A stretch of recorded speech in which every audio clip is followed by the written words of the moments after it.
Here's one thing that you can improve on as a 400-meter runner that will help you and hopefully running faster or compete better. And that is being able to keep the pressure in the critical zone. The critical zone for me is the 200 to 300 or 225 to 325. So stay awake. That's what I use for my athletes. Don't fall asleep, which means we're not slowing down. We're keeping the pressure so that when we come off the turn, we're engaged in the race. We have other people around us that will help pull us through compared to if we're way behind, unless you're Quincy, then you can do your work and put a work on people. But your goal is a lot easier to run with other people versus trying to run by yourself, right? You don't want to do too much work to catch up with everybody.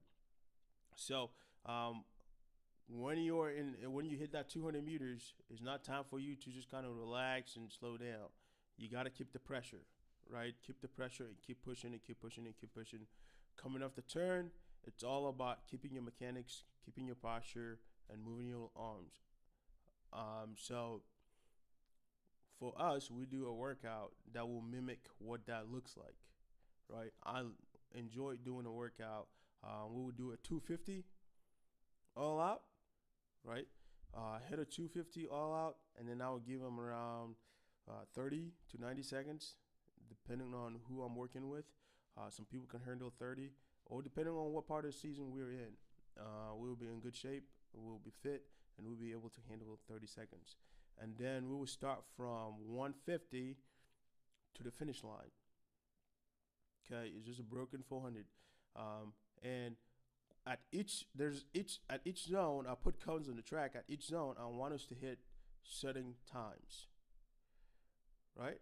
I want us to hit certain times. So from the start to the 250, I want us to be at a certain time. And then when we start the 150, I want us to be aggressive at the start and hit the time that we need to hit at the 50-meter part, 50-meter zone.